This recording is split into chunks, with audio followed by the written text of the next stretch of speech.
नमस्कार। आइए आपको सुनाते हैं सुचिता सकुनिया जी द्वारा लिखी गई एक कहानी जिसका शीर्षक है एक अधूरी सी प्रेम कहानी। शुरू करती हूँ कहानी। कॉलेज का माहौल हलचल से भरा था।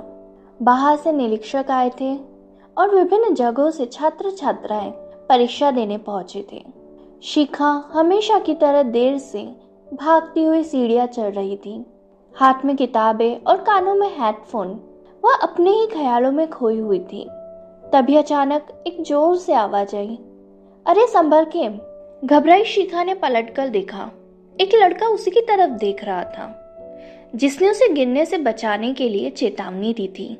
उसकी गहरी आंखों और आवाज में कुछ ऐसा था जो शिखा को पल भर के लिए रोक गया, लेकिन वह कुछ कहे बिना आगे बढ़ गई। परीक्षाएं खत्म हुई और शिखा छुट्टियों में अपने गांव चली गई। वहीं उसे चिकनगुनिया हो गया और लगभग 20 दिन वह कॉलेज नहीं आ पाई। जब वह वापस लौटी तो कॉलेज में घुसते ही उसे उसकी सहेलियों के झुंड ने रोक लिया। तभी उसकी नजर उसी लड़के पर पड़ी। इस बार उसकी आंखें उससे मिली और रुक गई। वह लड़का उसके पास आकर बहुत धीरे से बोला, तुम इतने दिनों से कहाँ थी? कॉलेज के गलियारे सूने लग रहे थे। उसके लहजे में चिंता ना सिर्फ शिखा ने बल्कि उसकी सहेलियों ने भी महसूस कर ली थी। शिखा हंसते हुए बोली, बस तबीयत खराब थी इसलिए घर पर थी। यहीं से उनकी दोस्ती की शुरुआत हुई। वैभव नाम था उस लड़के का। शर्मिला मगर दिल का बहुत साफ। शिखा को धीरे धीरे समझ में आया कि वैभव उसे पहले से जानता था। सीढ़ियों पर रोज उसका इंतजार करता था। जब वह बीमार थी तो उससे दोस्तों से उसके बारे में पूछा था। धीरे धीरे वैभव का व्यक्तित्व शिखा को अपनी ओर खींचने लगा। वह गाना गाता था, गिटार बजाता था और अपनी हर धुन में शिखा के लिए प्यार जताता था। वैभव उसको लेकर बहुत जज्बाती था। बोलता कुछ नहीं था पर वह चुपचाप घंटों शिखा को निहारता रहता। उसका किसी से बात करना उसे बिल्कुल भी अच्छा नहीं लगता था। पूरा कॉलेज उनको एक दूसरे के नाम से छेड़ते थे, पर वो दोनों अच्छे दोस्त की कहानी बनाकर सबको टाल देते थे। वैभव और शिखा का रिश्ता अजीब सा था। वैभव ने कभी खुलकर अपने दिल की बात नहीं कही, लेकिन उसकी हर बात, हर नजर, हर धुन में उसकी भावनाएं झलकती थी। शिखा को भी वैभव की संगत में सुकून मिलने लगा। एक दिन शिखा ने वैभव से पूछा, हमारी दोस्ती से आगे भी कुछ है क्या? वैभव मुस्कुराकर बोला, तुम्हारा साथ मेरे लिए सबसे बड़ी खुशी है, बाकी वक्त सब कुछ तय करेगा। शिखा को यह जवाब अधूरा लगा। वह वैभव से प्यार करने लगी थी और उसने वैभव की आंखों में अपने लिए वो प्यार देखा था।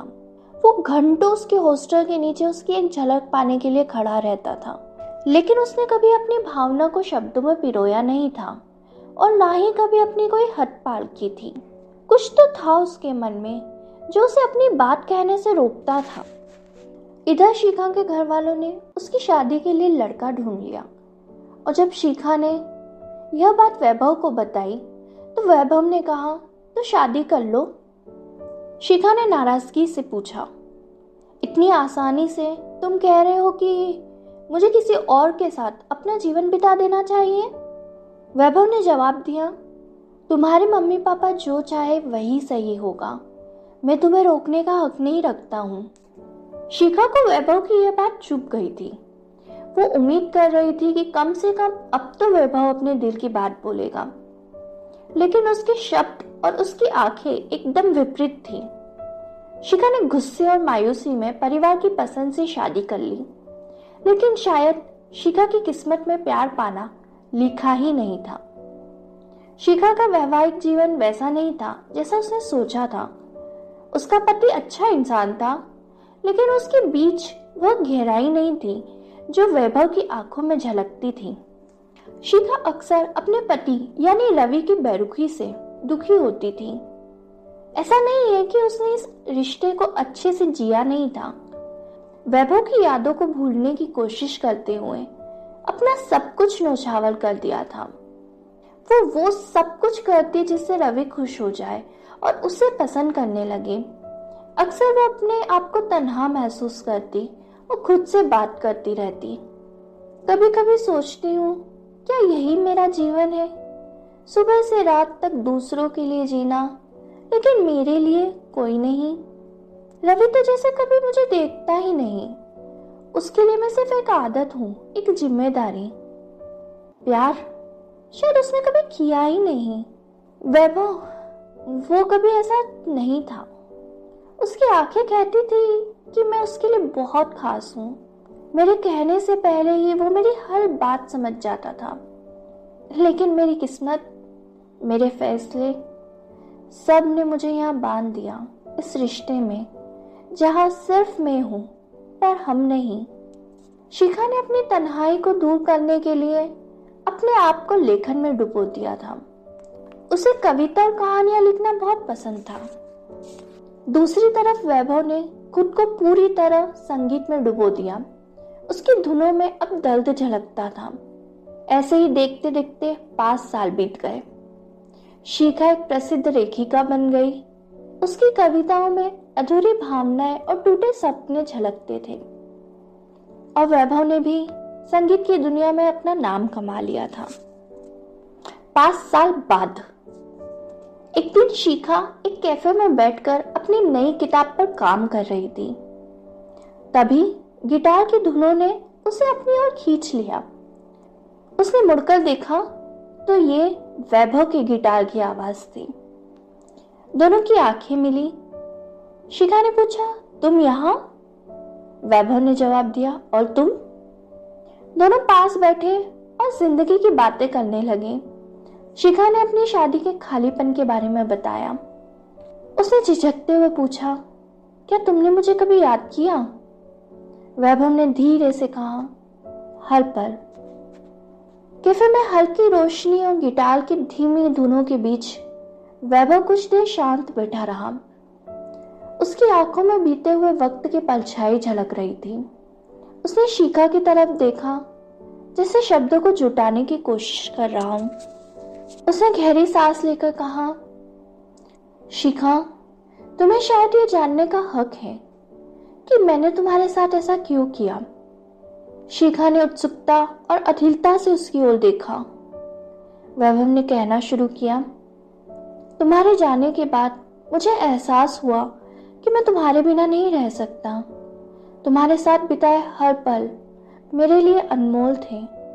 मैंने तय किया था कि मैं अपने परिवार को तुम्हारे बारे में बताऊंगा, लेकिन चीजें उतनी आसान नहीं थी। उसकी आवाज भारी हो गई। मेरे घर वालों को हमारे रिश्ते से दिक्कत थी। वे एक परंपरागत परिवार से थे, जहां हर चीज उनकी सोच के दायरे में फिट होनी चाहिए। मैंने उन्हें समझाने की कोशिश की कि तुमसे बेहतर जीवन साथी मेरे लिए कोई और नहीं हो सकता। आखिरकार लंबी बहसों और आंसुओं के बाद वे मान गए। शिखा में जीत चुका था। मैंने सोचा था सब कुछ ठीक हो जाएगा। वह रुका, पानी का गिलास उठाया, लेकिन उसके हाथ हल्के से कांप रहे थे। उसने गिलास वापस रख दिया और उसने कहा, लेकिन तभी सब कुछ खत्म हो गया। शिखा की आंखें चौड़ी हो गई। उसने पूछा, क्या हुआ था? वैभव ने ठहरी हुई आवाज में कहा, मेरे घर में आग लग गई थी। रात के वक्त जब सब सो रहे थे, किसी शॉर्ट सर्किट की वजह से आग लगी। सब कुछ मिनटों में जलकर खाक हो गया। घर, दुकान, मेरी सारी जमा पूंजी। मैं और मेरे माता पिता किसी तरह जान बचाकर बाहर निकले, लेकिन हम बिल्कुल खाली हाथ थे। उस वक्त मेरे पास न पैसे थे न उम्मीद। मेरी पूरी दुनिया उजड़ गई थी। शिखा ने आवाक होकर उसकी तरफ देखा। वैभव ने कहा, उस मुश्किल समय में मैं तुम्हारे पास आने का सपना भी नहीं देख सकता था। मेरे परिवार को मेरी जरूरत थी। मैंने खुद को सब कुछ ठीक करने में लगा दिया। दिन रात काम किया ताकि अपने माता पिता को फिर से छत दे सकूं।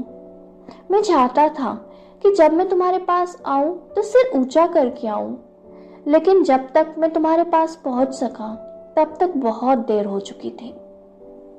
उसकी आवाज़ टूट चुकी थी। उसने धीरे से कहा, जब मैंने सुना कि तुमने शादी कर ली है तो मैं अंदर से टूट गया था, लेकिन मैंने खुद को यही समझाया कि शायद तुम्हारे लिए यही सही है। तुम्हारी खुशी मेरे लिए हमेशा सबसे ज़्यादा मायने रखती थी। शिखा की आंखों में आंसू थे। उसने महसूस किया कि वैभव ने न केवल अपने प्यार को खो दिया, बल्कि अपनी जिंदगी के सबसे मुश्किल दिनों में वह उसके साथ भी न हो सका। शिखा ने हल्की आवाज में पूछा, तुमने मुझे क्यों नहीं बताया वैभव? क्या तुम नहीं जानते थे कि मैं तुम्हारे बिना नहीं जी सकती थी? वैभव ने कहा, तुमसे कह देता तो क्या बदल जाता? तुम्हारे घर वाले मानते नहीं और मैं उस हालात में तुम्हें वो जिंदगी नहीं दे सकता था जिसकी तुम हकदार हो, इसलिए चुप रहना ही बेहतर लगा। आंखों में आंसू लिए शिखा ने कहा, पर क्या तुम नहीं जानते थे कि मेरे लिए सिर्फ तुम ही सब कुछ थे? मैंने सिर्फ तुम्हें प्यार किया था। वैभव ने कहा, क्योंकि मैं तुम्हें और तकलीफ देना नहीं चाहता था। तुम्हारा सुखी जीवन मेरे लिए सबसे जरूरी था।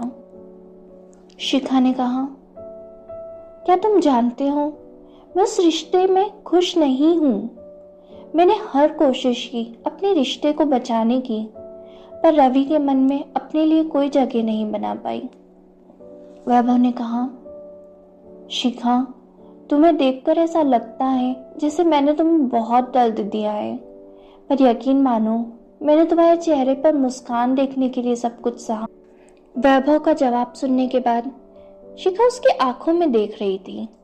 उन आंखों में अब भी वही गहराई और प्यार था जो उसने पहली बार वीडियो पर देखा था, लेकिन अब उस प्यार के साथ एक दर्द भी था, एक अधूरी कहानी का दर्द। शिखा ने वैभव से कहा, हमने वक्त के आगे हार मान ली, पर यह अधूरी कहानी हमेशा हमारे साथ रहेगी।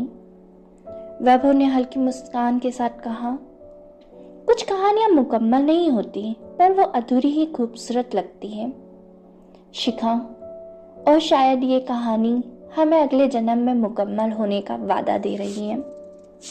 वैभव, शायद इस जन्म में हम अधूरे रह गए, लेकिन मेरे दिल में तुम हमेशा पूरी हो। यादों में तुम्हारी जगह कोई नहीं ले सकता। शिखा, तुम्हारी ये बातें मेरे लिए हमेशा एक सुकून की तरह रहेगी। तुमने मेरी जिंदगी को वो गहराई दी है जो इसे खास बनाती है। उन्होंने अपने रास्ते अलग करने का फैसला किया। वैभव ने अपनी पत्नी के साथ एक नई शुरुआत करने का निर्णय लिया और शिखा ने अपनी शादीशुदा जिंदगी को एक और मौका देने का फैसला किया। उसने अपनी किताबों के जरिए अपने दर्द को शब्द दिए। शिखा ने अपनी नई किताब में उनकी कहानी को अमर कर दिया। वैभव ने एक गीत लिखा जो उनकी अधूरी मोहब्बत का साल था। तेरी यादों का सफर है जो हर राह में मेरे साथ है।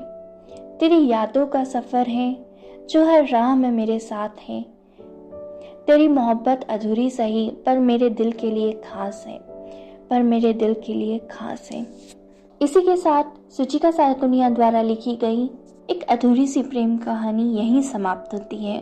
आगे और भी दिलचस्प कहानियां सुनने के लिए हमारे साथ जुड़े रहिए हमारे channel blogs to make think में। और यदि अभी तक आपने हमारे चैनल को सब्सक्राइब नहीं किया है तो सब्सक्राइब का बटन और बेल आइकन जरूर दबाइएगा। धन्यवाद।